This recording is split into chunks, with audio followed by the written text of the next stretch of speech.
बिस्मिल्लाहिर्रहमानिर्रहीम। Previous video के अंदर हमने अडाप्टेशन को पढ़ लिया था, जिसकी वजह से आई अपनी सेंसिटिविटी को कंट्रोल कर सकती है depending upon the intensity of light. तो अगर आपने उस वीडियो को नहीं देखा तो सबसे पहले उसको देख लेना, फिर ही आपको ये वीडियो अच्छे से समझ आएगी। अब हम रिमेनिंग चैप्टर को फिनिश करने वाले हैं।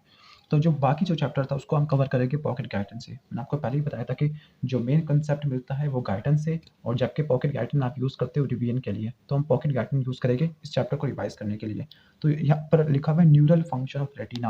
अब हमने पढ़ना है कि रेटिना के अंदर कौन कौन से न्यूरॉन्स होते हैं। तो एक होते हैं फोटो रिसेप्टर, जिनका मेन फंक्शन है कि लाइट के स्टिमुलस को कैरी करना। फिर ये फोटो रिसेप्टर इंफॉर्मेशन सेंड करेंगे बाइपोलर को, जिनको बोलती है सेकंड ऑर्डर न्यूरॉन, और second order neuron information send करेंगे गैंग्लियन सेल को। गैंग्लियन सेल आगे ऑप्टिक नर्व के जरिए इंफॉर्मेशन सीएनएस को सेंड करेंगे, क्योंकि गैंग्लियन सेल के एक्सोन ही असल में ऑप्टिक नर्व बनाते हैं। और जो हॉरिजॉन्टल सेल्स होती है, हॉरिजॉन्टल सेल्स और मैक्रेन सेल्स, इन दोनों का फंक्शन है लैटरल इनहिबिशन प्रोवाइड करना। और मैक्रेन सेल्स के कुछ स्पेशलाइज्ड फंक्शंस भी होते हैं। वो क्या क्या फंक्शन है हम बाद में देख लेते हैं। एक चीज़ आपको नज़र आ रही होगी कि जो पेरिफेरल रेटिना और सेंट्रल रेटिना में क्या क्या फ़र्क है। सेंट्रल रेटिना का मतलब फोविया और पेरिफेरल रेटिना का मतलब होता है पेरिफेरल पोर्शन ऑफ रेटिना। तो जो आपको central portion of retina, fovea वाला जोन, वहाँ पर कॉन्स काफ़ी ज़्यादा होते हैं, और वहाँ पे हमने कहा था कि जो बाइपोलर और गैंग्लियन सेल सीधा सीधा साइनैप्स करते हैं, वहाँ पर मैक्रेन या गैंग्लियन सेल नहीं होते, या सॉरी हॉरिजॉन्टल सेल्स और मैक्रेन सेल्स नहीं होते। तो यहाँ पे देखना कॉन्स, जबकि यहाँ पे पेरिफेरल पोर्शन में रॉड्स, ठीक हो गया, इनका रॉड लाइक न्यूक्लियस। फिर इसके बाद यहाँ पे आपको बाइपोलर सेल्स नजर आएंगे, लेकिन यहाँ पे हॉरिजॉन्टल और मैक्रेन सेल्स बहुत कम होते हैं, जिसकी वजह से लाइट की इंफॉर्मेशन सीधा कॉन्स के ऊपर गिरती है और विजुअल एक्यूटी सबसे ज़्यादा होती है। इसके बाद हम देख लेते हैं इंपॉर्टेंट न्यूरोट्रांसमीटर। जो न्यूरोट्रांसमीटर कौन कौन से रिलीज किए जाते हैं रेटिनल न्यूरॉन से, तो आपने ये याद रखना है क्योंकि ये एमसीक्यूज में आते हैं। तो जो रॉड्स एंड कॉन्स दोनों रिलीज करते हैं ग्लूटामेट, एक्साइटेटरी न्यूरोट्रांसमीटर है। इसके साथ साथ अगर हम बात करते हैं मैक्रिन सेल्स के, तो मैक्रिन सेल्स 8 डिफरेंट टाइप्स के न्यूरोट्रांसमीटर रिलीज करते हैं। इसमें गाबा इंपॉर्टेंट है, ग्लाइसिन, डोपामीन, एसिटाइलकोलिन और इंडोलामीन, जिसमें से सारी इनहिबिटरी न्यूरोट्रांसमीटर का फंक्शन करते हैं। इनहिबिटरी न्यूरोट्रांसमीटर होने की वजह से ये लैटरल इनहिबिशन प्रोवाइड करते हैं। लैटरल इनहिबिशन का मतलब अगर सेंटर वाला एरिया या सेंटर वाला न्यूरॉन स्टिमुलेट है तो वो पेरिफेरल वाले न्यूरॉन के इनहिबिट करवा देगा। ठीक हो गया, तो आपको नजर आ रहा होगा एक्साइटेड एरिया, और वो सेंटर वाला एरिया पेरिफेरल एरिया की इनहिबिशन करवा देगा लैटरल इनहिबिशन के जरिए।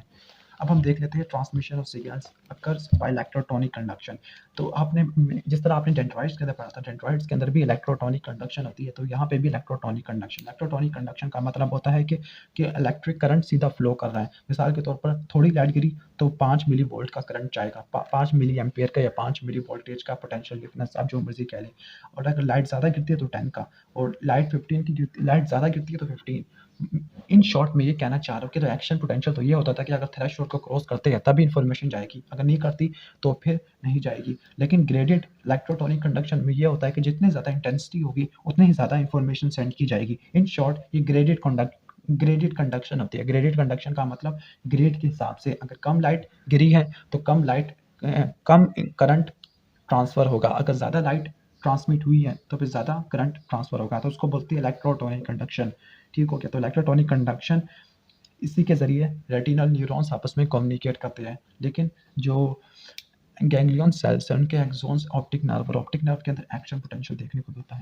जो लैटरल इनहिबिशन ये फंक्शन होता है हॉरिजॉन्टल सेल्स का, तो इसका आपको मैं डायग्राम से आपको दिखा भी सकता हूँ। तो मैं आपको यहाँ से दिखाता हूँ डायग्राम से, लैटरल इनहिबिशन का आपको समझ आ जाएगा।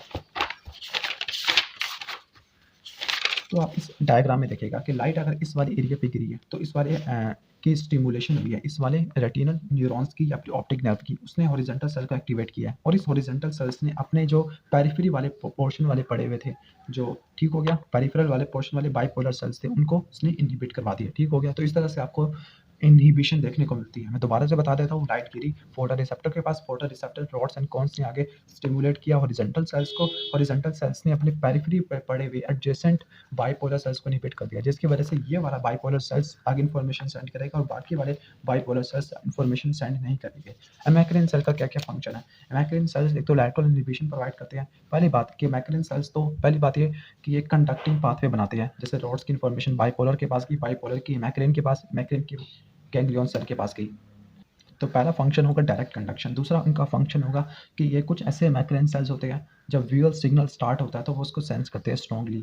लेकिन इनका रिस्पॉन्स फ़ौरन खत्म हो जाता है। कुछ ऐसे मैकरेन सेल्स के अगर विजुअल रिस्पॉन्स खत्म हो जाता है तब स्टिमुलेट होते हैं। कुछ ऐसे मैकरेन सेल्स जो उस वक़्त स्टिमुलेट होते हैं जब लाइट को जल्दी से टर्न ऑन या टर्न ऑफ करती है, यानी चेंज इन इल्यूमिनेशन को या चेंज इन इंटेंसिटी को सेंस करती है, डायरेक्शन को नहीं करते। कुछ ऐसे मैकरेन सेल्स होते हैं जो किसी डायरेक्शन को सेंस करते हैं, तो उनको बोलते हैं डायरेक्शन सेंसिटिव। तो इसके 5 डिफरेंट फंक्शन आपको आने चाहिए और कौन-कौन से न्यूरोट्रांसमीटर मैकरेन सेल्स प्रोड्यूस करते हैं, ये भी आपको आना चाहिए। अब यहाँ पे सेंट्रल पोर्शन और पेरिफेरल पोर्शन में क्या-क्या फ़र्क है, तो आपको बताना चाहिए कि सेंट्रल पोर्शन में कॉन ज़्यादा होती है, पेरिफेरल पोर्शन में रेटिना ज़्यादा होती है। दूसरी बात कि आपको एक बात तो पता है कि 100 मिलियन रॉड्स होते हैं टोटल और 3 मिलियन कॉन्स होते हैं, और टोटल जो गैंग्लियन सेल के एक्सॉन या नंबर वो होता है 1.6, मतलब 60 रॉड्स और 2 कॉन्स कन्वर्ज हो रही है एक गैंग्लियन सेल के पास। इन शॉर्ट, रॉड्स ज़्यादा कन्वर्ज हो रही है किसके पास, सिंगल ऑप्टिक नर्व फाइबर के पास, जिसकी वजह से रॉड्स की सेंसिटिविटी काफ़ी ज़्यादा हो जाती है, क्योंकि ज़्यादा रॉड्स इन्फॉर्मेशन सेंड कर रहे हैं तो ज़्यादा सेंसिटिविटी हो जाएगी।